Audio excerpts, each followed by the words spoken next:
Avant de vous parler du magazine que je tiens entre les mains, on voulait vous parler un peu de la presse bi et lesbienne française. Allez, je te laisse quelques secondes pour me faire la liste. Alors, t'as trouvé? Bon, nous on en a trouvé que 2, Jeanne Magazine et... Well. Pourquoi si peu en 2016? Personne n'avait l'idée avant. Dans notre première vidéo, on évoquait la fermeture des bars lesbiens. Ici, c'est à peu près la même chose, il y a eu d'autres magazines et ils ont tous fait faillite. C'est ainsi qu'en 2016, alors que tout le monde prétend à une grande visibilité lesbienne, on a 2 imprimés nationaux. Faisons un peu d'histoire et remontons dans le temps, 1982.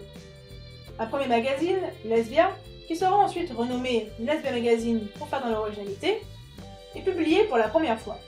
Initialement, cela part d'un mini fanzine fait main par 2 filles et distribué pendant une soirée organisée par l'hebdomadaire gay, Gay Pied, vous suivez?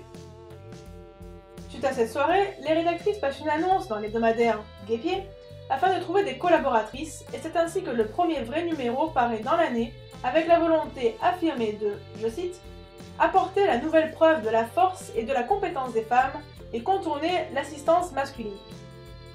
Il est d'abord distribué à petite échelle, puis est vendu en kiosque à partir de 1985.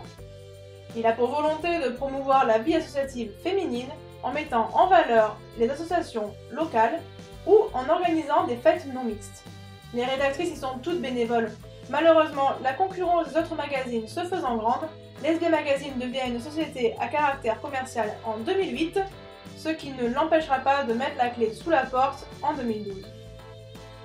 Plus récemment, certaines se souviennent peut-être aussi de la 10e Muse, parue en 2003, qui avait tenté de survivre en se changeant en Muse et Out, mais qui s'est malgré tout arrêtée en 2013. Est-ce parce que lire des magazines n'intéressait plus les bi et les lesbiennes passé 2010? Non, c'est juste qu'ils ont fait les frais de l'émergence d'Internet et des sites LGBT gratuits. Rappelons quand même qu'en France, les femmes gagnent environ 24% de moins que les hommes, et elles ont donc un budget plus limité. Ce qui peut expliquer, en partie bien sûr, que les magazines lesbiens plongent avant les magazines gays. Et surtout, le secteur de la presse papier en général se fait concurrencer par les versions web et les applications smartphone d'information. Par exemple, en 2014-2015, ce secteur a perdu plus de 5% des ventes par rapport à l'année précédente, tandis que les sites web ont gagné près de 8% des visites. Toi-même, tu hésiteras probablement à payer un journal ou un magazine alors que tu peux avoir accès à un contenu similaire gratuitement en ligne. Un magazine papier comme Tétu avait sur son site web un onglet Tétu E, qui a ensuite été relégué en sous-catégorie assez insignifiante, puis finalement effacé. Des magazines LGBT+, très sympas comme Hétéroclite, seulement dans la région lyonnaise, incluent des lesbiennes, mais on n'est plus dans un espace non mixte, malgré la qualité de cette publication. Bref, c'est pas la joie pour les bi et les lesbiennes. Dans ce contexte un peu post-apocalyptique pour le secteur de la presse, il y a néanmoins des tentatives de nouveaux magazines pour représenter les femmes qui aiment les femmes. D'abord, des fanzines à distribution restreinte comme ceux de Barbiturix, disponibles gratuitement en ligne d'ailleurs, et des magazines papier comme Well ou Jeanne Magazine. Nous n'avons pas lu Jeanne Magazine, donc on se basera sur les articles de leur site pour en parler. Donc, Well est un magazine biannuel qui s'adresse aux femmes qui aiment les femmes et pas exclusivement aux lesbiennes, contrairement à Jeanne Magazine dont le logo annonce d'emblée « Elle préfère les femmes ». Déjà, on a apprécié l'inclusivité de Well.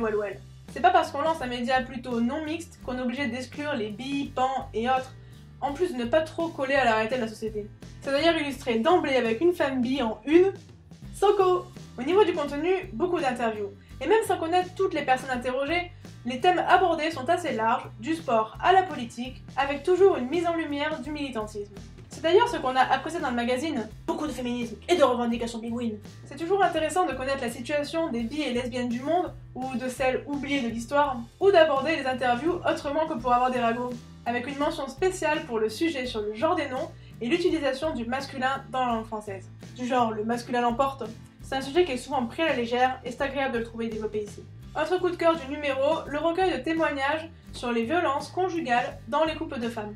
Même au sein de la communauté lesbienne, et encore plus en dehors, il y a une croyance selon laquelle entre les femmes, c'est tout doux et romantique. Alors que clairement non.